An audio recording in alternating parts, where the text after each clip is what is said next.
Você vai ouvir agora Evangelho e Vida, um programa que trata das máximas morais do Cristo à luz do pensamento espírita.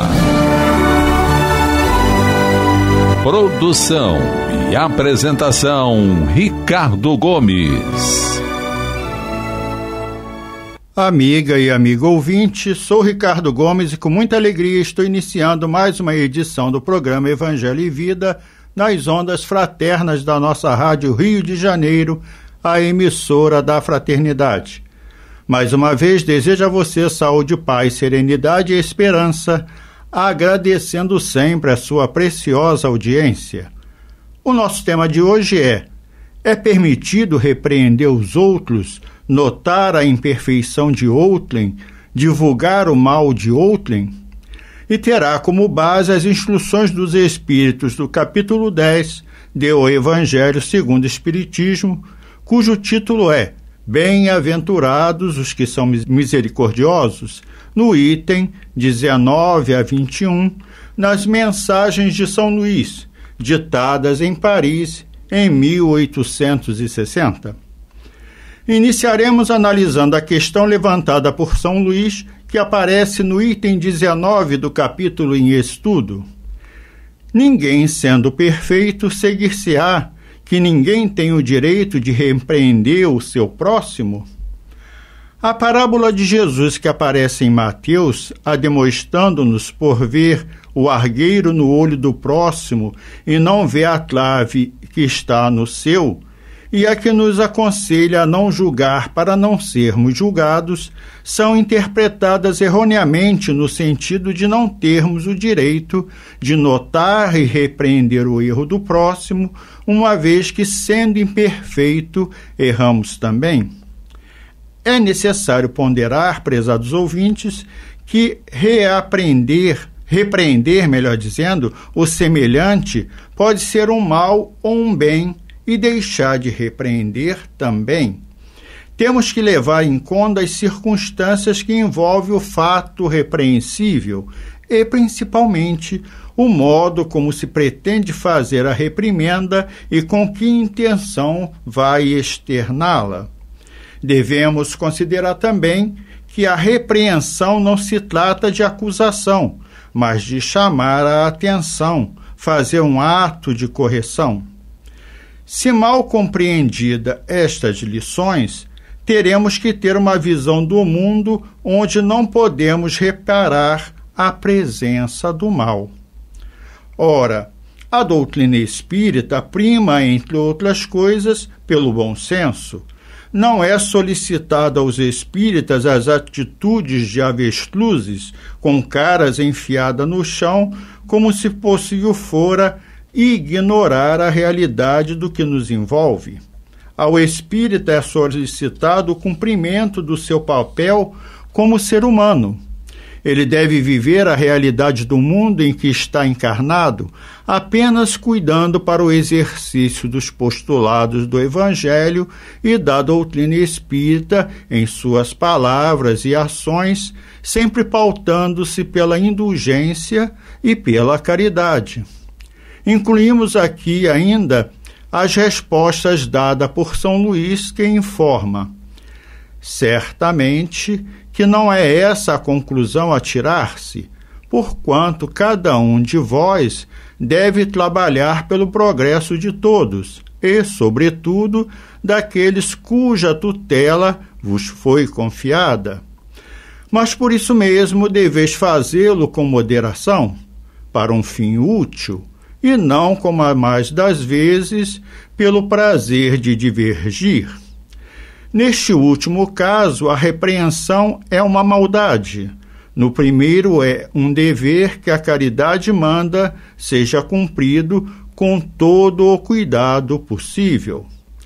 Ao demais, a censura que alguém faça a outrem deve ser, ao mesmo tempo, dirigi-la a si próprio, procurando saber se não a terá merecido. Acrescentamos ainda esta bela mensagem de Emmanuel do livro Visão Nova na Psicografia de Francisco Cândido Xavier, para enriquecer a reflexão deste tema, cujo título é Repreensão. A repreensão, sem dúvida, diz ele, pertence à economia do nosso progresso espiritual. Entretanto, antes de expedi-la com a palavra, convirá sempre ponderar o porquê, o como e o modo através dos quais devemos concretizá-la. O lavrador, para salvar a erva tenra, que amanhã será o orgulho do seu pomar, emprega cuidado e carinho para não lhe ferir o embrião, em lhe subtraindo o verme devorador. O artista, para retirar a obra-prima do mármore, não martela o bloco de pedra indiscriminadamente, e sim burila-o cauteloso antes de apressar-se. O cirurgião que atende ao enfermo propicia-lhe anestésico e repouso, extraindo-lhe o problema orgânico sem desafiar-lhe a reação das células vivas, que em desespero poderiam estragar-lhe a atuação. Usamos a repreensão a benefício do progresso de todos, mas sem olvidar as nossas necessidades e deficiências, para que a compaixão fraternal seja óleo de estímulo em nossas frases. Jesus, o grande médico, excelso educador, sempre fez diferença entre o mal e a vítima. Cura a moléstia, sem humilhar aqueles que se faziam hospedeiro dela, e reprova o erro, sem esquecer o amparo imprescindível aos que se faziam desviados, que ele tratava por doentes da alma. Auxiliemos 99 vezes e repreendamos uma vez, em cada centena de particularidades do nosso trabalho. Quem efetivamente auxilia, adverte com proveito real. A educação exige piedade, apoio fraterno e constante, recapitulação de ensinamentos para que se evidencie no campo da vida. E ainda nesse capítulo não podemos esquecer a lição do mestre, quando nos recomenda: deixai crescer juntos o trigo e o joio, porque o divino cultivador fará a justa seleção no dia da ceifa. Semelhante assertiva não nos induz ao relaxamento, à indiferença ou à inércia, mas define o imperativo de nossas responsabilidades uns à frente dos outros, para que sejamos, de fato, irmãos e amigos com interesses mútuos, e não perseguidores cordiais que desorganizam as possibilidades de crescimento do progresso e perturbam o esquema de aperfeiçoamento que a sabedoria divina traçou, em favor de nosso engrandecimento comum.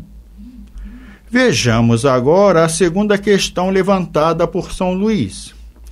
Será repreensível notarem-se as imperfeições dos outros, quando daí nenhum proveito possa resultar para eles, uma vez que não sejam divulgadas? Em todos os tempos, e hoje ainda, incluindo as mídias sociais, vemos que o hábito de evidenciar os defeitos alheios se torna uma constante, muitas vezes evidenciando uma satisfação do seu autor em destruir a imagem daquele que lhe é vítima. Mas percebemos em outros casos a válida intenção de evidenciar os defeitos de outrem com o intuito de evitar que estes defeitos continuem prejudicando pessoas ou a própria sociedade. Para iniciar as reflexões sobre esta pergunta de São Luís, vamos, prezados ouvintes, recorrer primeiro às questões do Livro dos Espíritos que abordam o tema. Questão 903. Incorre em culpa o homem por estudar os defeitos alheios? E a resposta dos Espíritos: Incorrerá em grande culpa se o fizer para os criticar e divulgar, porque será faltar com a caridade. Se o fizer para tirar daí proveito, para evitá-los, tal estudo poderá ser-lhe de alguma utilidade. Importa, porém, não esquecer que a indulgência para com os defeitos de outrem é uma das virtudes contidas na caridade. Antes de censurardes as imperfeições dos outros, vê se de vós não poderão dizer o mesmo. Tratai, pois, de possuir as qualidades opostas aos defeitos que criticais no vosso semelhante. Esse é o meio de vos tornardes superiores a ele. Se lhe censurais o ser avaro, sede generosos. Se o ser orgulhoso, sede humildes e modestos. Se o ser áspero, sede brandos. Se o proceder com pequenez, sede grandes em vossas ações. Numa palavra, fazei por maneira que se não vos possam aplicar essas palavras de Jesus. Vê o argueiro no olho do seu vizinho e não vê a clave no seu próprio. Questão 904. Incorrerá em culpa aquele que sonda as chagas da sociedade e as expõe em público? Os espíritos respondem: depende do sentimento que o mova. Se o escritor apenas visa produzir escândalo, não faz mais do que proporcionar a si mesmo um gozo pessoal, apresentando quadros que constituem antes mal do que bom exemplo. O espírito aprecia isso, melhor dizendo, mas pode vir a ser punido por essa espécie de prazer que encontra em revelar o mal. E acrescentamos aqui, prezados ouvintes, as sábias ponderações de São Luís, que diz: tudo depende da intenção. De certo, a ninguém é defeso ver o mal quando ele existe. Fora mesmo inconveniente ver em toda a parte só o bem. Semelhante ilusão prejudicaria o progresso. O erro está em fazer-se que a observação redunde em detrimento do próximo, desacreditando-o sem necessidade, na opinião geral. Igualmente repreensível seria fazê-lo alguém apenas para dar expansão a um sentimento de malevolência, à satisfação de apanhar os outros em falta. Dá-se inteiramente o contrário quando, estendendo sobre o mal um véu, para que o público não o veja, aquele que note os defeitos do próximo o faça em seu proveito pessoal, isto é, para se exercitar em evitar o que reprova nos outros. Essa observação, em suma, não é proveitosa ao moralista. Como pintaria ele os defeitos humanos se não estudasse os modelos? E acrescentamos também as seguintes observações de Gilberto Nutti em sua mensagem Sem Olhar para Trás, que nos diz: é notável como conseguimos ver todos os dias, a todos os instantes, os defeitos alheios.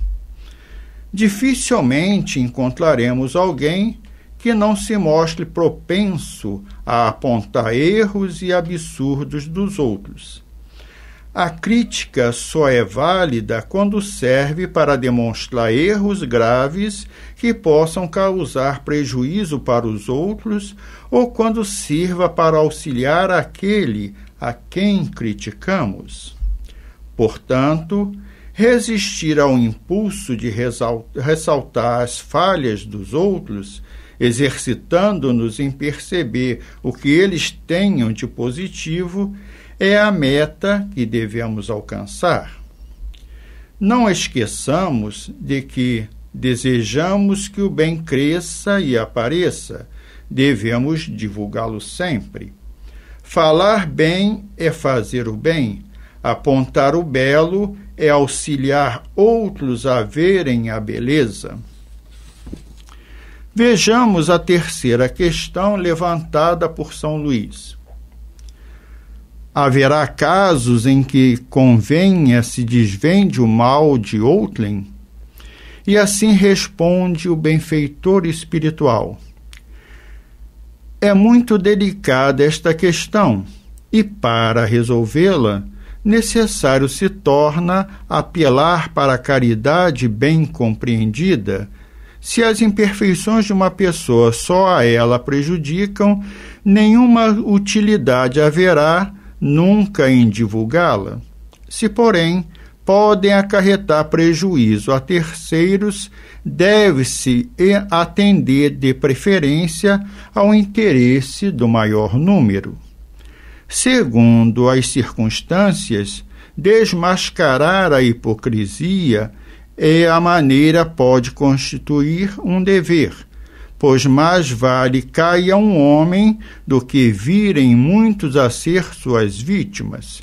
Em tal caso, deve-se pesar a soma das vantagens e dos inconvenientes. E acrescentamos observações do Espírito Irmão José na mensagem Reprimindo o Mal, na psicografia de Carlos Bacelli. Diz ele: quem realmente se encontra interessado em auxiliar não critica de maneira contundente aquele que deseja viver de passo acertado nos caminhos do bem. Aproxima-se e esclarece com bondade e paciência, sem jamais, nas atitudes ou na voz, transparecer superioridade. A melhor crítica é aquela que ensina com as mãos como deve ser feito, e não simplesmente o que teoriza, traçando roteiros comportamentais para os outros. A justa repressão do mal só acontecerá através da genuína prática do bem. Desacreditar os outros, ridicularizando-os, é a técnica de quem acha mais fácil lançar os seus supostos adversários por terra, ao invés de elevar-se ele mesmo às expensas do seu próprio suor a um patamar que o nivele a exemplos nobilitantes. Em muitas ocasiões, a crítica é o disfarce da maledicência e a inveja o verdadeiro modo de suas intenções. Quando este ou aquele companheiro esteja sendo dura e excessivamente criticado, atendamos para que o que nele e seus opositores combatem, porquanto pode ser que simplesmente estejam se unindo por interesses que lhes são comuns, na defesa de pontos de vista conservadores, ou então por reconhecerem a própria incapacidade de fazer o mesmo. A crítica sincera não expõe as chagas morais de quem quer que seja, nunca misturando ideias com deslizes de ordem pessoal que, em última análise, apenas devem dizer respeito àqueles que certamente têm se empenhado em combatê-los. Para encerrar nossas reflexões, prezados ouvintes, vamos ler a bela mensagem de Joana de Ângeles, constante do livro Celeiro de Bênçãos, na psicografia de Divaldo Pereira Franco, intitulada Falatórios. Dentre os muitos males que o verbo infeliz pode produzir, o mexerico é possivelmente dos mais graves. Semelhante a vaso pútrido, o falatório exala miasma pestilencial, que contamina os incautos que dele se acercam. Ali proliferam a maledicência insensata, o julgamento arbitrário, a acusação indébita, a suspeita inapelável, a infâmia disfarçada, quando não irrompe a calúnia maleável, capaz de engendrar a destruição dos mais nobres ideais e vidas respeitáveis. Atira-se à brasa do falatório inconsciente e espera-se que o fogo da irresponsabilidade ameace devorador a estrutura onde produz chamas. Nasce na conversa simples, porém perniciosa.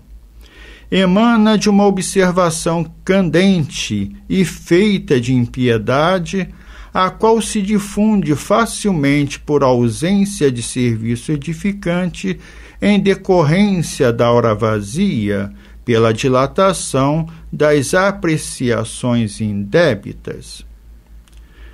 O falatório é também verdugo do falador, porquanto aquele que se compraz em censurar torna-se vítima da censura alheia. Acautela-te dos que somente sabem colocar ácido e observações infelizes. Não estás indene à acusação deles. Se te trazem informação inditosa, por mais amigo que seja, de ti levará informação incorreta para outrem, a quem chama amigo e que ignoras. Não permita que os teus ouvidos, voltados para a verdade, se convertam em caixa de acusações desditosas. Ninguém te pede a santificação em um dia, nem espera a tua redenção numa hora. Aliás, se isto se dera, o benefício seria tu próprio. Todavia, todos aguardam que não incidas, reincidas ou insistas no erro, promovendo a renovação dos teus propósitos cada dia, a toda hora, em cada instante. O teu chamado ao Evangelho de Jesus significa compromisso novo para com a vida, e se outrem erra, não te utilizas do erro dele para que justifiques o teu erro. Não prestarás satisfação da tua conduta ao teu próximo, mas àquele que te enviou a servir. Sempre que falares, faze o relatório do bem, desculpa, ajuda, perdoa e compreende. O irmão caído não necessita de empurrão para mais baixo, entretanto, espera a mão amiga para reerguer-se. Quem erra tem a ferida do engano, aquele que se equivoca padece a ulceração do erro. Disputa a honra de acertar, falando sobre o bem, em nome do supremo bem, para o teu próprio bem. E assim, queridos ouvintes, vamos nesse instante encerrar o nosso programa de hoje, agradecendo a equipe de programação da nossa Rádio Rio de Janeiro e a você que nos ouve, desejando muita paz, amor, harmonia e esperança. Torne-se um colaborador do Clube da Fraternidade. Filie-se ou atualize o seu cadastro pelo telefone 3386-1422. Fiquem com Deus e até o nosso próximo programa, se Deus assim o permitir. A Rádio Rio de Janeiro apresentou o programa Evangelho e Vida.